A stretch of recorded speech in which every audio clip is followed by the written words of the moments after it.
Hello, it's Scott Hamilton. Another podcast movie review for you. I saw Dr. Sleep last night. Now, I am a longtime Stephen King fan. Some of the earliest books I read were recommended by my mom. She was in a book club back in the 70s, and the first book she handed down to me, one of the very first ones, was The Shining.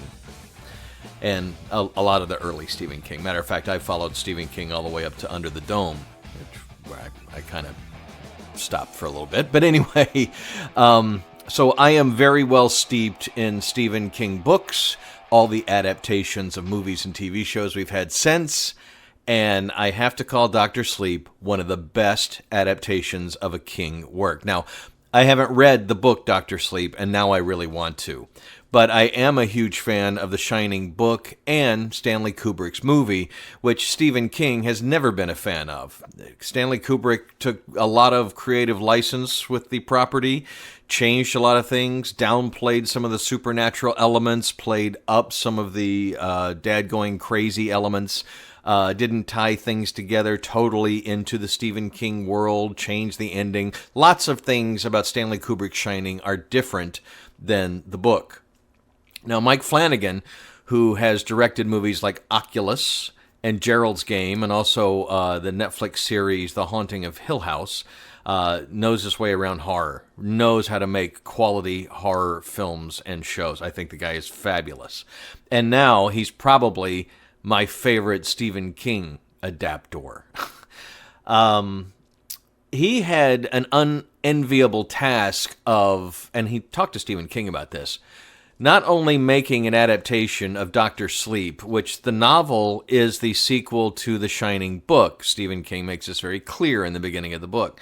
But he also acknowledges that we've had 40 years of Stanley Kubrick's version of The Shining in pop culture, that millions of people have seen it, and you can't really ignore it. So basically, he's doing a sequel to the book and the movie, The Shining, and an adaptation of Dr. Sleep. And he pulled it off. I gotta tell you, I was excited to see this movie from the previews, but I wasn't like super excited like I am for, say, Star Wars or a Marvel movie or something like that. But I thought, this looks pretty good. Looks quality. Ewan McGregor's in it. This could be good. Rebecca Ferguson, I like her. And as the reviews started coming out, I'm like, okay, I'm getting my hopes up. This sounds really, really great.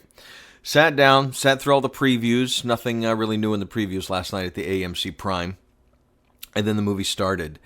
And it has obvious nods to The Shining. Not just in things that happen, but I mean in directorial style.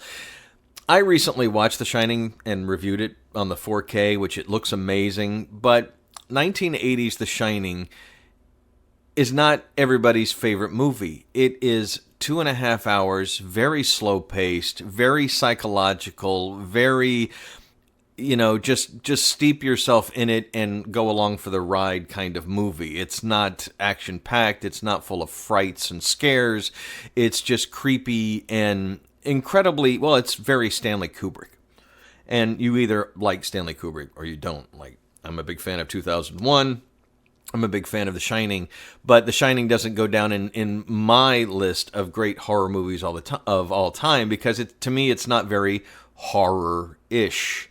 Like I said, it's not real scary. It's creepy and it's strange, but it doesn't.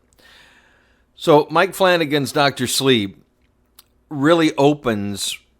I don't want to give any spoilers, but it nods and throwbacks to The Shining, gets you caught up on the story and the universe, and then proceeds to show some things that happened in parallel during the original time. And you really don't have to see The Shining to enjoy Dr. Sleep. You are filled in with enough of that background early in the movie that you can go along with the story just fine. But if you have seen The Shining or read the book, you are going to absolutely love the Easter eggs that are dropped, the signposts that pop up that say, oh, wow, this does all connect, and it's all part of Stephen King's larger universe, and definitely part of Stephen King's total mythology. Wow. The performances in the movie are great. The directing is fantastic. This movie is also 2.5 hours, but flies by. It is, while he does take some nods from Stanley Kubrick, there's a couple tracking shots, like they do go to the Overlook Hotel. You've seen this in the previews. There's a couple shots that are directly out of Stanley Kubrick's work. But the movie couldn't be more different.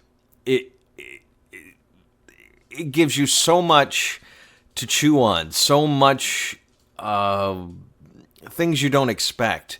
There were a lot of things that they didn't put in the trailer, and I'm very thankful that I was surprised with. Avenues that the story went down that again, I haven't read Dr. Sleep, so I was completely unprepared for the mythology of the bad guys. And how this relates back to the entity that possesses the hotel in the original Shining, the Overlook Hotel. But what a great movie. I know there were people in the theater last night that may not be big Shining fans. Maybe they were a little young, and they walked out just raving about it in the men's bathroom after. All the guys were like, man, that was really great. And I was blown away by the movie. This is going to be one of my favorite movies of the year. I'm definitely going to own this. I will watch it again.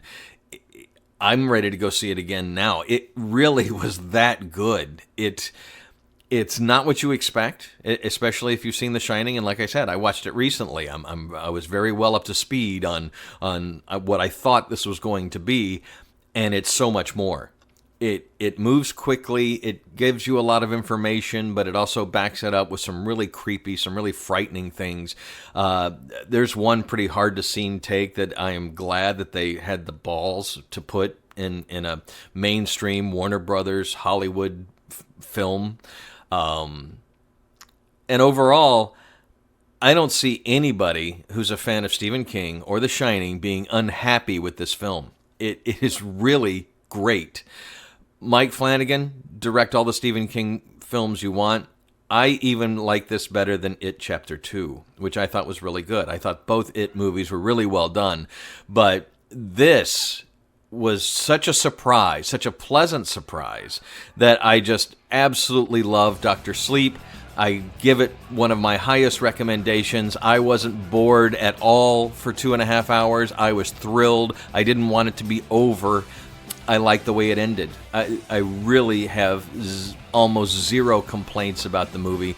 I'm trying to think of a complaint about the movie, and I really don't have any. I thought it was a wonderful experience. Go to the movies and see it. I saw it in a Prime, so you had the big Dolby Atmos surround sound, you had the rumbling seats, the big screen. It was definitely a wonderful cinematic experience. Dr. Sleep, really, really enjoyed it. Mike Flanagan, keep directing these movies. Ewan McGregor, great job. Rebecca Ferguson. Recasting a lot of the cast from the original was a great idea.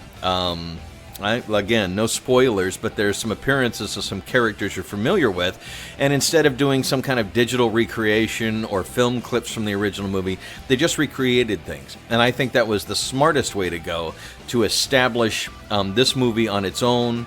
While it does relate to Stephen King and The Shining, the book and the movie, this is its own cup of tea, and what a delicious cup it is. Go see Dr. Sleep and enjoy it. I'm Scott Hamilton. I'm ROCKFILE. My website is therockfile.com. You can subscribe to these podcasts on all sorts of services like iTunes, Spotify, Google Play. Don't forget, if you have an iPhone, I'm already in your podcast app. Just look up ROCKFILE. I really appreciate your support, and thank you for listening.